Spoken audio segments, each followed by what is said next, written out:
Hey guys, कैसे हो आप सब? आई थिंक बढ़िया ही होगे और सब मस्त हो, ठीक है।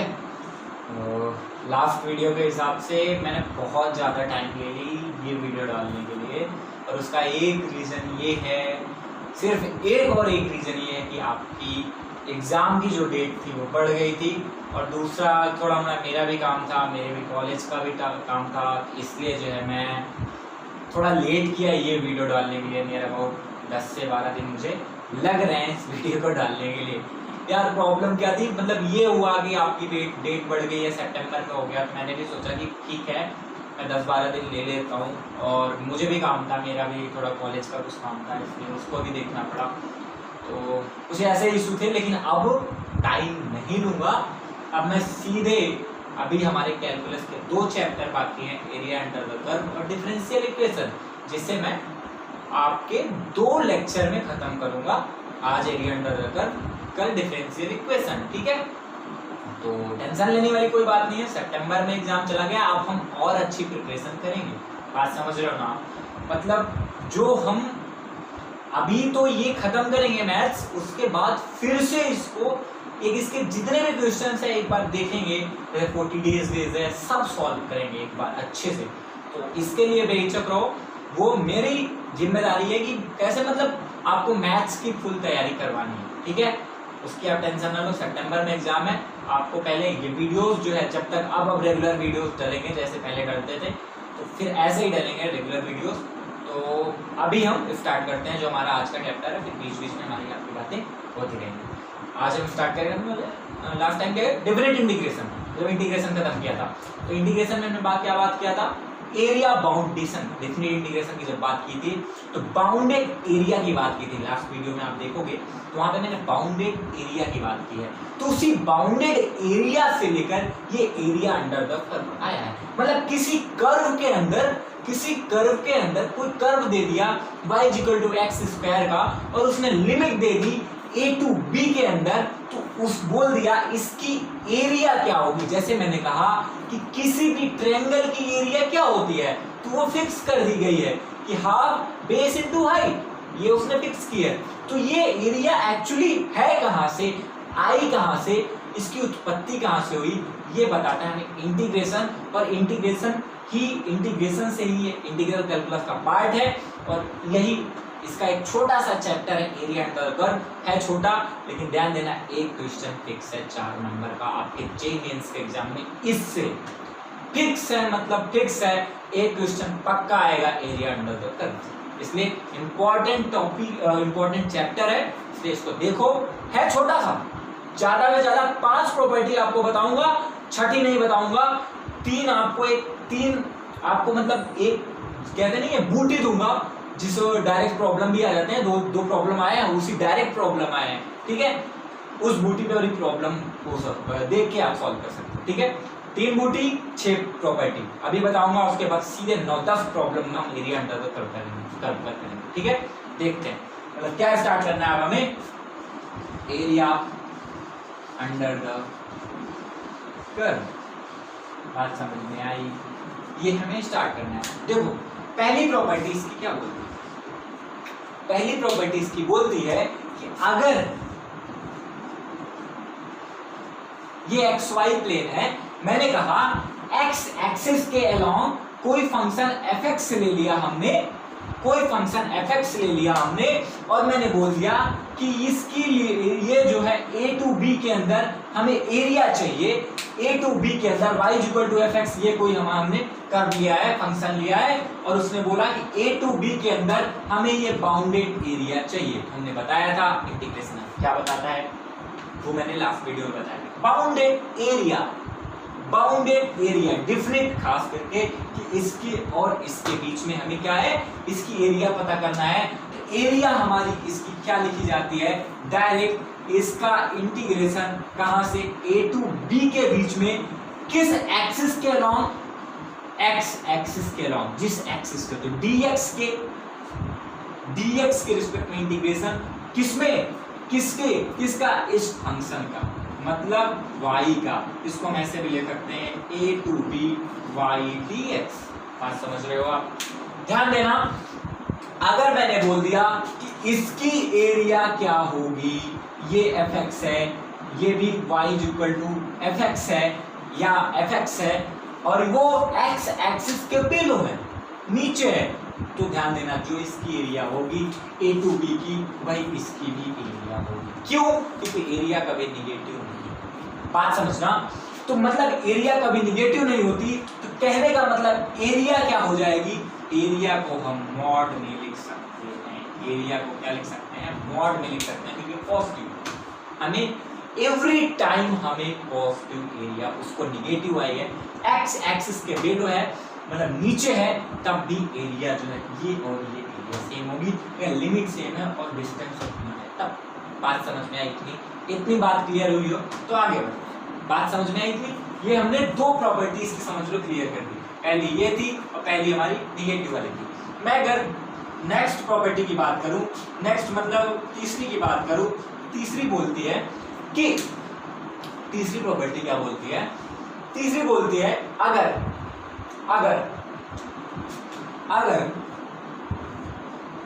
ये x और y प्लेन है, ये x और y प्लेन है, उसने बोला कि अगर मुझे y एक्सिस के अलोंग एरिया निकालना है, इस y एक्सिस के अलोंग एरिया निकालना है और उसने कर्व दिया ये x इक्वल टू fy और उसने मुझे दे दिया c टू d लिमिट, तो y एक्सिस के अलोंग एरिया निकालना है, एज इक्वल टू ध्यान देना लिमिट c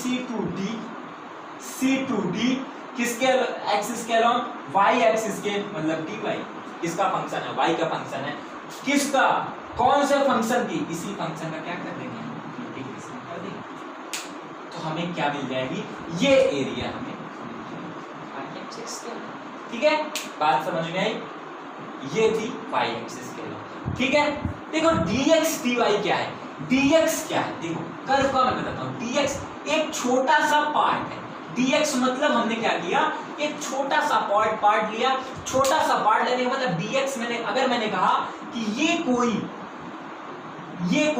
x टोटल है, dx मतलब एक छोटा सा पार्ट लिया मैंने, ये dx है इसका, इस dx को मिलाकर dx plus dx plus dx plus dx, ये टोटल dx को मिलाकर हमें x मिलता है, तो छोटा सा पार्ट मतलब उसका इंटीग्रेशन किया मैंने किसके, इस dy मतलब उस छोटे से पार्ट के रिस्पेक्ट में, तो हमें पूरी एरिया, ये एरिया dy थी तो ये पूरी एरिया हमें मिली, तो यही एरिया हमें, बात समझ में आई थी। चौथी प्रॉपर्टी बात करता हूं मैं, चौथी प्रॉपर्टी क्या बोलती है, चौथी प्रॉपर्टी बोलती है अगर x और y प्लेन में, x और y प्लेन में हमें दो फंक्शन दिए हुए हैं, y1 equal to fx and y2 equal to gx, और बोल दिया कि fx और gx के अंदर, fx और gx के बीच की हमें एरिया चाहिए इन a to b, ये a और b इंटरवल a से b की लिमिट के बीच में, मतलब हमें ये एरिया चाहिए fx और gx के बीच की, हमें ये एरिया चाहिए। तो ध्यान देना कैसे हम देखते हैं, पहले कर्व को क्वेश्चन देखेंगे सब क्लियर हो जाएगा। कर्व को देखते हैं तो कर्व हमारा fx है, fx के अंदर ये पूरा बाउंडेशन a to b के अंदर आ रहा है, बात समझ में आई, चाहिए हमें ये, मतलब हमें ये fx से ये गायब करना है, ये क्या है, ये gx के अंदर आ रहा है, मतलब fx में से अगर मैं gx हटा दूं, इस पोर्शन को हटा दूं, तो हमें fx और gx का क्या मिल जाएगा, एरिया मिल जाएगा। मतलब सीधे मैं अगर एरिया की यहां से बात करूं तो हमें क्या मिलेगी, a to b fx minus gx dx, बात समझ में आई। मुझे ये एरिया चाहिए थी इनके और इनके बीच की, तो मैंने क्या किया, इस पोर्शन को हटा दिया, इस पोर्शन को निकाल दिया, फिर हमें एरिया मिल गई इनके बीच में माइनस gx की, बात समझ। अगर ध्यान देना है लास्ट ऐसे इसको बोल देते हैं, अगर मैं एवरेज वैल्यू की बात करूं तो वो होती है 1/b minus a boundation a to b fx dx, बात समझ गए। अगर मैं एवरेज वैल्यू की बात करूं एरिया, ठीक है, ये थी हमारी प्रॉपर्टीज, यही हमारी टोटल प्रॉपर्टीज है, इसी पे सवाल लगनी है। अभी दिखाऊंगा जेईई मेंस के क्वेश्चन, अगर आपको इंटीग्रेशन आ रहा है अच्छे से 1 मिनट के अंदर क्वेश्चन करोगे, 1 मिनट के अंदर अगर आपने वीडियो देखा है तो अच्छे से।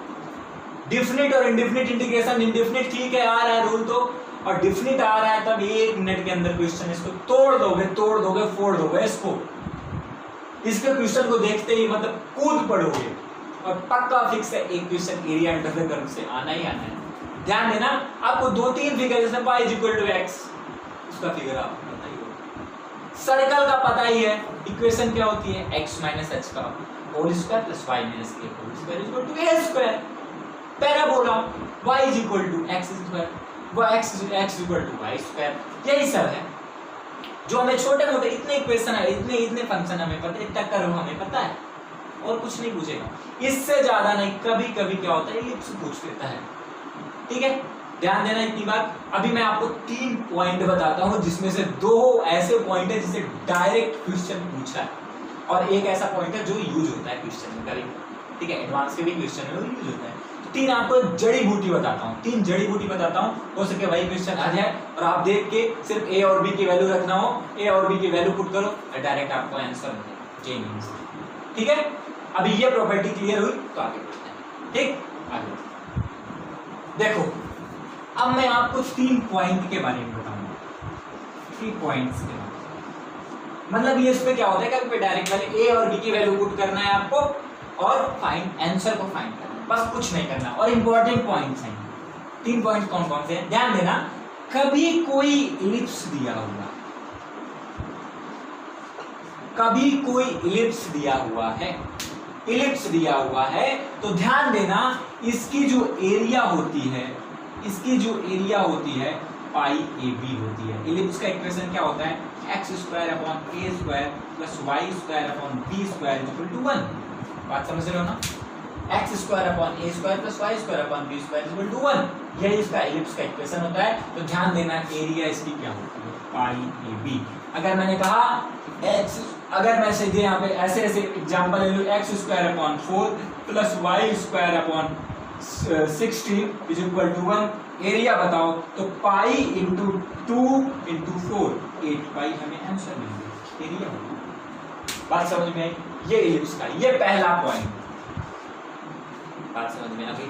दूसरा पॉइंट है, दूसरा पॉइंट आपको बताता हूं, दूसरा पॉइंट इधर, दूसरा पॉइंट क्या बोलता है, दूसरा पॉइंट ये बोलता है, अगर दूसरा पॉइंट ये बोलता है, अगर parabola y² = 4ax, y² = 4ax और x² = 4ay, बात समझ रहे हो, मतलब y² = 4x का फिगर ये x और y एक्सिस है, ये y² = 4ax है, जहां पे इसकी a जो है वो है, बात मान लिया, चलो ठीक है। और मैंने कहा x² = 4ay, मतलब ये इसी में लिख दो, कह रहा है इनके बीच की जो एरिया है, इनके बीच की जो एरिया होती है वो होती है 16ab/3। क्वेश्चन पूछा है, मजाक में मत लेना, क्वेश्चन पूछा है और बी की वैल्यू पुट करना है, कटाक से आंसर मिलेगा। क्वेश्चन पूछा है, इस पे ए और बी की वैल्यू पुट करो और तोड़ दो क्वेश्चन को। जेईई मेंस का एक क्वेश्चन आ चुका है, अभी दिखा रहा हूं। तीसरे पॉइंट को देख लेते हैं, फिर दिखाते हैं इसको, फिर तोड़ते हैं ना, तो अच्छा भी लगेगा। ध्यान देना, तीसरा क्या, तीसरा बोलता है, अगर y² = 4ax कोई पैराबोला है, बात समझ में आई, और y = mx कोई लाइन है, y² = 4ax कोई पैराबोला है और y = mx कोई लाइन है, इनके बीच की इनसे रिलेटेड एरिया चाहिए। मतलब कहने का मतलब इसका ये है, x और y एक्सिस ये है, और ये y² = 4ax है, और उसने कहा y = mx ये है, y = mx ये है, और इसने अगर ये एरिया पूछ लिया इनसे रिलेटेड, इस चीज से रिलेटेड एरिया पूछ लिया, तो ध्यान देना, इसका जो एरिया होगा, इसका जो एरिया होगा वो एरिया होगा 8a² / 3m³। ए और एम की वैल्यू रखो, आंसर आपके सामने। इस पे भी क्वेश्चन पूछा है, ये तो यूज होता है, लेकिन इन दोनों पे क्वेश्चन पूछ चुका है जेईई मेंस। ए और बी की वैल्यू, ए और एम की वैल्यू रखो, सीधे आंसर पाओ। ठीक, अब आते हैं सीधे क्वेश्चंस पर। ये थी पूरी कहानी एरिया अंडर द कर्व की। ये पूरी कहानी किसकी है? एरिया अंडर द कर्व की। जेईई मेंस में से इसी में से खेला होना है, और कहीं से कुछ नहीं। इतना ही जितना बताया इतना ही खेला, इससे ज्यादा नहीं होगा। और एक क्वेश्चन इसको आपने अच्छे से समझ लिया, जितना बोर्ड पे लिखा हुआ है 4 नंबर फिक्स। 4 नंबर का मतलब 4 नंबर का मतलब 4000 रैंक आगे। 4 मतलब आज का अगर पोर्शन आपने अच्छे से कर लिया, मतलब आपने 4000 रैंक को पहले सीख लिया। 4000 रैंक आप आगे हो, जितना आप बात समझ रहे हो, इसको अगर आपने अच्छे से किया। अब क्वेश्चन देखते हैं, तोड़ते फोड़ते हैं, उसके बाद इसको समाप्त करते हैं, सीधे डिफरेंशियल पार्ट बनाते हैं। ठीक है, आगे बढ़ते हैं। प्रॉब्लम दिखा रहा हूं आपको, प्रॉब्लम्स। पहली प्रॉब्लम देखो, AIEEE 2011 में पूछा हुआ ये क्वेश्चन है। बोल क्या रहा है? कह रहा है area bounded by curve y square is equal to 4ax and y square is equal to x square is equal to 4y। कह रहा है व्हाट इज द एरिया, मतलब व्हाट इज द, ये ऑप्शन दिया है तो मैंने लिख दिया यहाँ पे, what is the area bounded by curve y square is equal to 4x and x square is equal to 4y। मैंने अभी बताया ना आपको, क्या कुछ नहीं करना है। किसका फॉर्म है? सॉल्यूशन देखो सीधे आया, क्वेश्चन आया ना। अभी मैंने इसको बताया, 3 पॉइंट बताया। y square equal to 4x दिया, a की वैल्यू क्या है, x स्क्वायर इक्वल टू क्या दिया है, 4y दिया, b की वैल्यू क्या, एरिया क्या मैंने बताया ना, जब ऐसे सिचुएशन में 16ab/3, a और b की वैल्यू 16 × 1 × 1/3, वैल्यू क्या है, स्क्वायर। बस आंसर यही है। AIEEE 2011 का क्वेश्चन है, आपने सीधे देखा, ए और बी की वैल्यू पुट किया, आंसर आपके हाथ में। 4 नंबर क्लियर, 4 नंबर क्लियर। बात समझ रहे हो मैं क्या बोल रहा हूं? 4 नंबर का मतलब 4000 रैंक आगे। सिर्फ ए और बी की वैल्यू को पुट करना, छोटा सा बच्चा रख देगा इसको, छोटे से बच्चे को समझाऊंगा अगर, तो वो भी रख देगा इसको। सिर्फ ए और बी की वैल्यू पुट करना है, मैंने आपको ट्रिक बताई हुई है, कुछ नहीं करना है, सिर्फ ए और बी। और ये देख रहे हो, AIEEE 2011 का क्वेश्चन है, विश्वास करो कि AIEEE का क्वेश्चन है। ठीक है, आगे बढ़ते हैं, दूसरी प्रॉब्लम देखते हैं। ठीक है, ऐसे नहीं प्रॉब्लम अच्छे नहीं आते, आएंगे एक आध दो भी, उतने भी अच्छे नहीं होंगे, इतना आप समझते हो। देखते दूसरी प्रॉब्लम, देखो इंपॉर्टेंट प्रॉब्लम है, अच्छा प्रॉब्लम है। ठीक है, देखते हैं, मतलब अच्छा का मतलब अभी तक जेईई में जितने क्वेश्चन आए हैं नियर अबाउट, मुझे लगता है सबसे अच्छा प्रॉब्लम मुझे ऐसा फील। ठीक है, और इजी है, डिफिकल्ट नहीं है, देखते रहो कैसे। कह रहा है area bounded by y is equal to sin x and y is equal to cos x in interval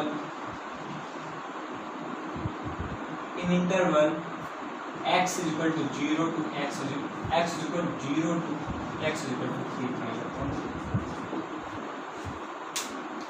कह रहा है क्या एरिया है उसका, व्हाट इज द एरिया मान लो, इसको मत लेना है, ऑप्शन दिए हुए इसलिए मैं तो इस पे कुछ नहीं। ठीक है, sin x और cos x दो फंक्शन दिए हैं, क्या interval x is equal to 0 x is equal to 3π/2 में क्या चाहिए, एरिया चाहिए। सॉल्यूशन क्या, सॉल्यूशन पर आते हैं, क्या होगा इसका। ठीक है, देख के लग रहा है ज्यादा गणित है नहीं। ठीक, पहले तो फिगर बनाएंगे भाई, sin x का फिगर तो आता होगा ना यार, साइन एक्स का भी नहीं आता हाँ, साइन एक्स का फिगर ये 0, ये पाई, ये 2 पाई, ये पाई अपॉन 2, ये 3 पाई अपॉन 2, ये साइन एक्स का figure y equal to sine X. बात समझ रहे हो? cos x का फिगर, cos x का फिगर कहां से आएगा? cos x का फिगर ये cos x का फिगर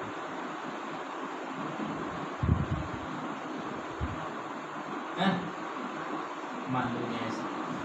चल बात समझ में आई ना? देखो ये कौन सा पॉइंट है? ये पाई अपॉन 4, ये किसका फिगर? cos x।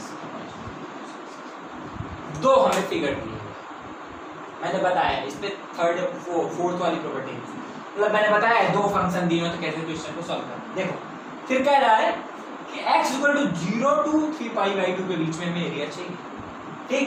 मतलब और sin x और cos x के बीच, sin x का फिगर ये, मतलब sin x का फंक्शन ये है और cos x का फंक्शन ये, मतलब ये तो यहाँ पे ये दोनों, ये एरिया चाहिए 0 to पाई अपॉन 4। कहां से ये एरिया, मतलब अगर मैं, ये किसका फंक्शन है? पहली अगर मैंने कहूं कि एक एरिया ये हुई, चलो मान लिया एक एरिया ये 0 से पाई बाई 4, दूसरी एरिया देखो कहां पे ये लोग मिल रहे हैं, पाई बाई 4 से पाई बाई 2 के बीच में sin x cos x का कोई भी मिलाप नहीं। बात देख रहे हो? फिर पाई बाई 2 के बाद, पाई अपॉन 2 के बाद, पाई अपॉन, यहां देखो पाई अपॉन 4 से ही अगर मैं इस एरिया की बात करूं, देखो पाई अपॉन 4 से यहां पर ये जो पूरा पोर्शन है ये किसका है? ये किसका है? हमें sin x और cos x का के बीच की चाहिए, जो हमारे जो दो फंक्शन दिए हुए, ठीक है? तो ये तो ये हो गया इन दोनों का, फिर उसके बाद ये है, मतलब ये भी पोर्शन हुआ, फिर ये भी sin x और ये cos x, मतलब ये भी पोर्शन हुआ। बात समझ रहे हो इतनी? पाई तक। फिर उसके बाद क्या हुआ? ये फिर ये यहाँ पे गायब हुआ, ये यहाँ पे गायब हुआ, ये पोर्शन। बात समझ में आ रही है? मतलब एक एरिया ये हुई, मैंने ले लिया इसको A1, एक एरिया ये हुई A2, एक एरिया ये हुई A1, A2, A3, 0 से 3 पाई बाई 2 के बीच हमने 3 एरिया लिए। मैं अगर एरिया की बात करूं टोटल, तो एक A1 मिला, दूसरा A2 मिला और तीसरा A3, A1 plus A2 plus A3, ठीक? देखते हैं। मैं अगर A1 की बात करूं तो यहाँ देखो, मैं अगर A1 की बात करूं, देखो इंटीग्रेशन कहां से लेकर 0 से पाई बाई 4, sin x से अगर मैं ये पोर्शन हटा दूं, ध्यान, cos x से, अगर ये cos x का फिगर, cos x से अगर मैं ये पोर्शन हटा दूं sin x का, तो मुझे ये एरिया मिल जाएगी, मतलब cos x minus sin x dx, ठीक? इनका इंटीग्रेशन किया मैंने, तो हमें ये बन जाएगा 0 से पाई बाई 4 के बीच में cos x का कितना dx का हो गया, cos x dx minus 0 to pi upon 4 sin x dx, ठीक है? इसको मैं किया, cos x का हो गया sin x 0 to pi upon 4 minus ये माइनस sin x प्लस हो जाएगा और माइनस cos इसका जो है माइनस cos x ऊपर 0 to पाई अपॉन, ठीक? इसको मैं अगर वैल्यू रखता हूँ यहाँ पे sin pi by 4 minus sin 0 plus cos pi by 4 minus cos 0, ठीक? ये 0 sine pi by 4 plus cos pi by 4 की वैल्यू क्या हो गई 1/√2 प्लस 1/√2 हो गया √2 माइनस कॉस 0 की वैल्यू क्या हो गई वैल्यू हमें क्या मिल गई a1 की √2 - 1 a1 की वैल्यू हमें क्या मिली √2 - 1 ठीक। अब हमें चाहिए a2 a1 हमारी क्या आ गई √2 - 1 देखो a2 को पाने के लिए ये पाई तक तो है पाई के बाहर भी गया मतलब ये मैं अगर पाई बाई 4 यहाँ पे डालूं तो ये हम डायरेक्ट हम कहाँ पे पहुंचेंगे 5 पाई अपॉन 4 ठीक है 5 पाई अपॉन 4 पाई अपॉन 4 ये पाई अपॉन 4 ये 2 पाई अपॉन 4 पाई बाई 2 हो गया 3 पाई अपॉन 4 4 पाई अपॉन 4 जो हमारा होमवर्क 5 पाई मिला उसके बाद 5 पाई अपॉन 4 ठीक है ये जहां तक आया है 5 पाई अपॉन 4 तक आया मतलब हमको जो एरिया चाहिए साइन एक्स और कॉस एक्स दोनों को मिक्सअप कर से मतलब पाई बाई 4 से लेकर 5 पाई बाई 4 तक चाहिए मतलब मैं अगर a2 को लिखना चाहूँ तो ऐसे लिखूंगा integration of pi by 4 to 5 pi upon 4 sine X plus cos X dx sine X का इंटीग्रेशन हो गया माइनस कॉस एक्स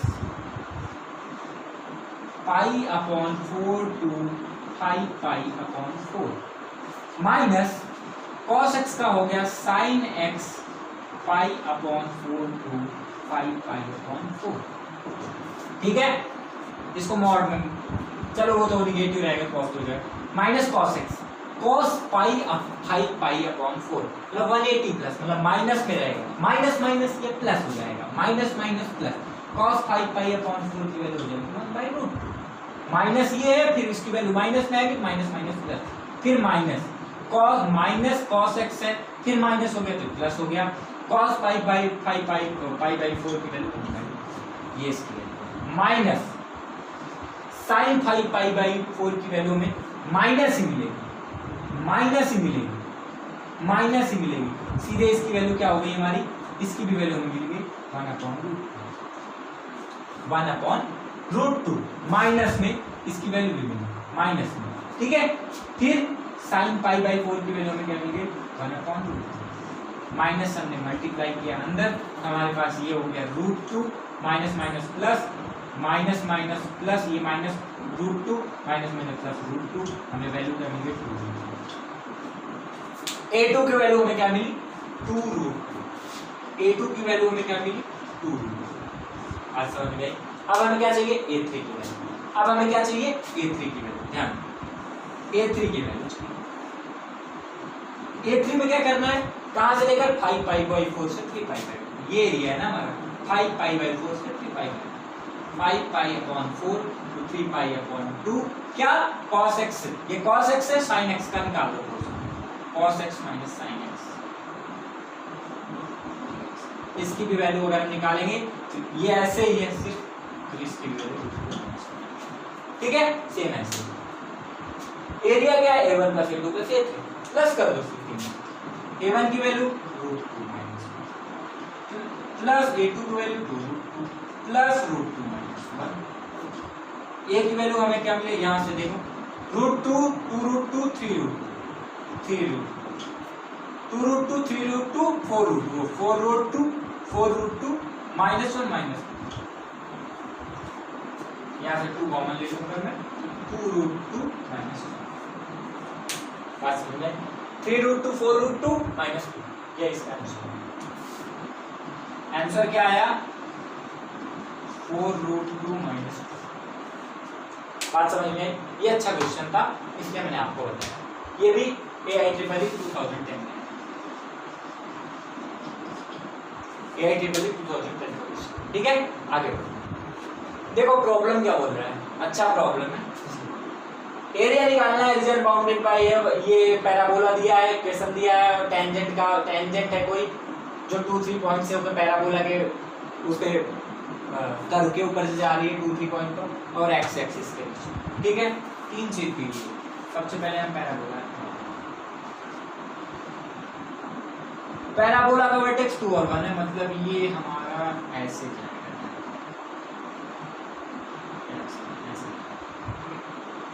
ठीक है यहां से 2 और 1 इसका वर्टेक्स है मतलब 1 और 2 इसका कह रहे 2 और 3 कोई पॉइंट है जहां से टेंजेंट ये 2 और 3 पॉइंट है, यहाँ से मिलते हैं।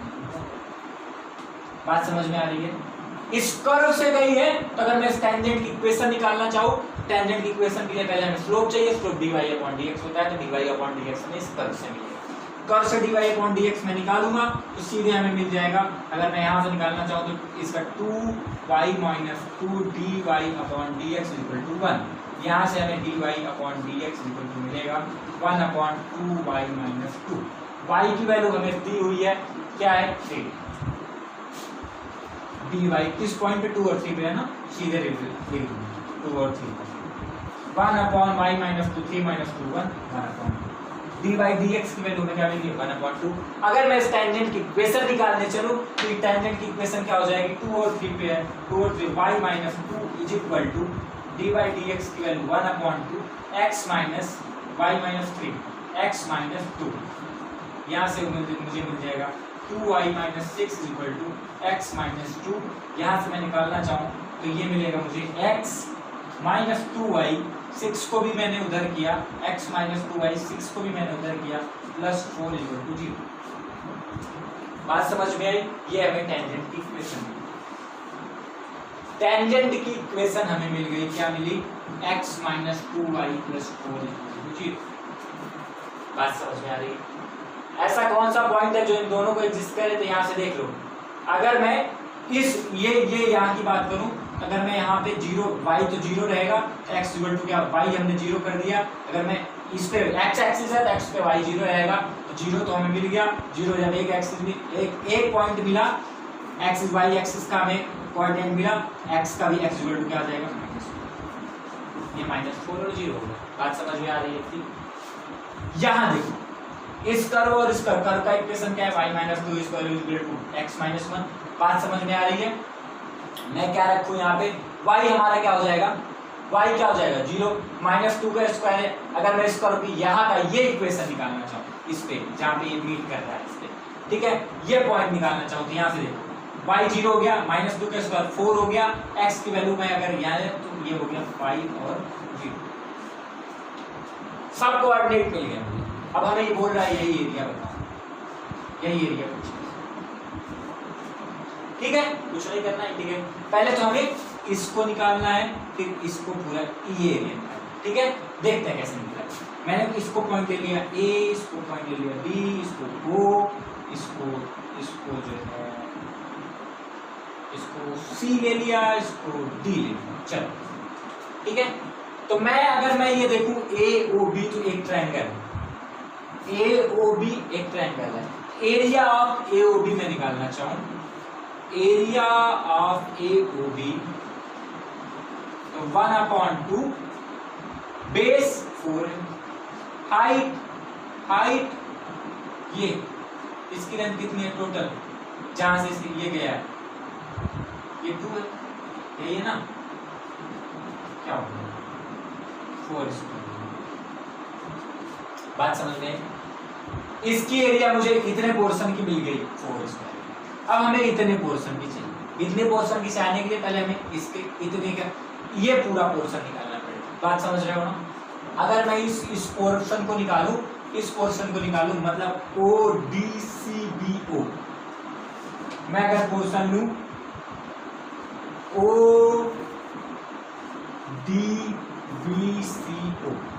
बात समझ रहे हो, ODBCO ये पोर्शन ले रहा हूं, ठीक है। इसका एरिया चाहिए, मतलब हमें कहां से कहां तक एरिया चाहिए, 0 से लेकर 3 तक, 0 से लेकर 3 तक, किसके बीच में, किसके बीच में, इनके और इनके बीच में। बात समझ रहे हो ना?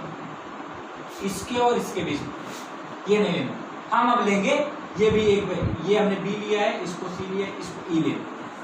अब हम लेंगे ODCEO, अब हम लेंगे ODECO, ये भी तो है ना, ये भी तो है ना, 3 है, IF तो y एक्सिस था, ये 2 था, ये 3 है। बात समझ रहे हो?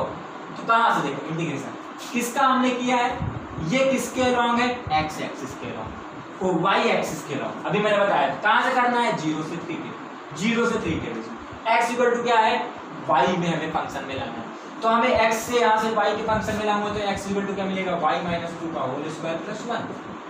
इसी का इंटीग्रेशन करना है, मतलब यहाँ से हमें एरिया की क्या मिलेगी, 0 to 3 y माइनस 2 का होल स्क्वायर प्लस 1 dy, यही मिलेगी क्या। इनको तुरंत सॉल्व, सीधे इसकी एरिया आप निकालोगे तो ये 6 आएगा, इसके एरिया भी आप निकालोगे ये आ जाएगी 6, ठीक है। इसको इंटीग्रेट करोगे 6 आएगा, ठीक है। मतलब हमें ये एरिया मिल गई, इतना एरिया मिल गया, ये एरिया मिल गया, तो मतलब मुझे ये इसको हटाना है, इसको मतलब BC कहाँ से लेकर कहाँ तक लेकर, कहाँ से 2 से लेकर, हमें 2 से लेकर इसकी, अगर मैं और वैसे भी देखूँ ये कितना है 2 है, ये कितना है 1, ठीक है। तो इसकी एरिया ये 2 है, ये 1 है, सीधे मैं करेगा, ये ट्रायंगल है, ट्रायंगल BCE की एरिया क्या होगी 1/2 × 2 × 1, 2 से 2 कैंसिल 1, ठीक है। अब देखो हमें ये एरिया चाहिए, मतलब ये प्लस ये 6 + 4 10, इसको हटाना है 10 - 9 स्क्वायर, बात समझ में, ये उसका आंसर 9 स्क्वायर, ठीक है। ये था एक क्वेश्चन और लेते हैं बस, और कुछ नहीं है इसमें, बस ऐसा ही है, ठीक है। इसीलिए मैं अच्छे क्वेश्चन आपको एक क्वेश्चन और लेते हैं, डिस्क्राइब्ड बाय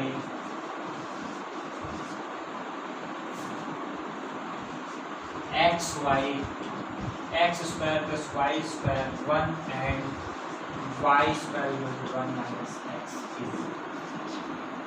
यही एरिया पूछा है, ठीक है।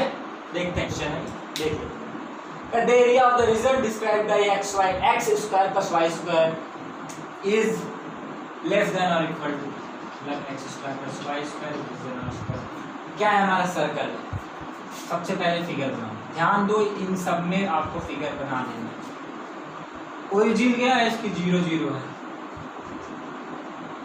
फिर वो क्या है रेडियस 1 है, मतलब ये हो गया, ये हो गई 1 0, ये हो गया 0 1। कह y square equal to 1 minus x, एक पैराबोला है लेफ्ट है, इसी के और उनके बीच का चाहिए, मतलब ये 1 माइनस यहाँ से जाएगा, कहीं जाएगा,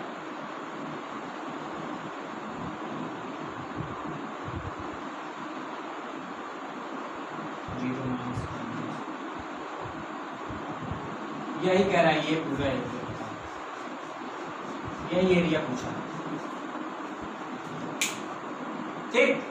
y एक्सिस के अलॉन्ग है, मतलब y एक्सिस के अलॉन्ग होगा, y एक्सिस के अलॉन्ग मतलब x इक्वल टू हमें क्या निकालना पड़ेगा 1 माइनस y स्क्वायर, x का ऑर्डर सीधे। ध्यान दो एक बात, ये हमें पूरा चाहिए,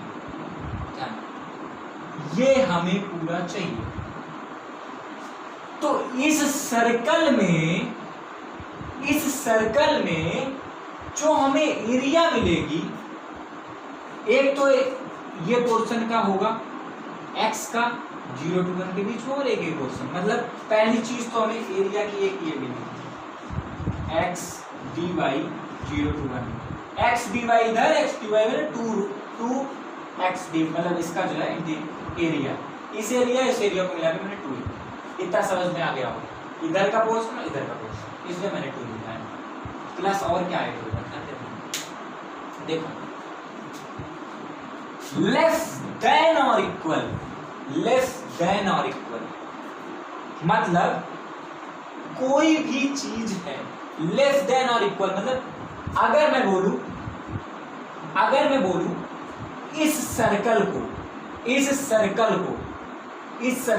जितना मैं आगे बढ़ा रहा हूं, मतलब अगर मैं इसको थोड़ा सा आगे बढ़ाया, ध्यान दो, थोड़ा सा आगे बढ़ाया 0 से 1 के बीच में, मैंने कहा जैसे sin x लेता हूं, sin x की भी 0 π/2 सबकी वैल्यू, इसको डायरेक्ट एरिया इसकी क्या होगी, ये तो है ही है, फिर मैंने कहा कि ये एरिया तो है ही है, ये एरिया तो हमने इसको निकाल दिया, इसको निकाल दिया, बात समझ में आई क्या, बात समझ में आई।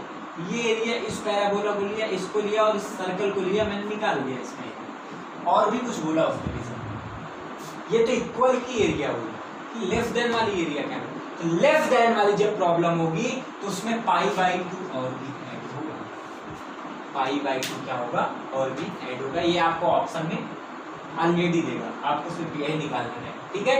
यहाँ से हम एरिया निकालेंगे 2 0 2 1 1 minus Y square 3y plus pi by 2। यहाँ से हम इसको वैल्यू निकालेंगे, इसकी हो जाएगी 2 y ये हो गया 2 into 1 minus Y cube upon 3 मतलब 1/3 2/3 प्लस 5/2। इसको मैं निकालूँ 2 माइनस ये हो गया हमारा 6 माइनस 4 6 माइनस 2 मतलब 4/3 प्लस 5/2। इसकी एरिया क्या गई पाई/2 प्लस 4। ध्यान दिया ना पाई/2 के लिए तो लेस ठीक है, पाई/2 प्लस 4 ये एरिया। बात समझ में ध्यान, ये थी हमारी पूरी एरिया अंडर द कर्व, पूरा लेक्चर था। अगर आप इसको क्लियर कर दिए तो आप जो मैंने क्योंकि अच्छे प्रॉब्लम जो जेई के तो बोलिए और सब छोटे प्रॉब्लम है, जैसे मैंने जो 3 पॉइंट बताए हुए हैं उसी पे, जैसे पहला प्रॉब्लम लिया था सब ऐसे ही है। बात समझ में आई तो ध्यान दो, सब ऐसे जो मेन प्रॉब्लम थी मैंने बता दिया, सब इसी पे ऐसे ही बेस्ड थी, ठीक है। और जो प्रॉपर्टीज बताई वो है ठीक। Thank you, that's all for this class, ठीक। और सब्सक्राइब और यार लाइक कमेंट जो दिक्कत होती है बताएं प्लीज, ठीक है। Bye, that's all, thank you.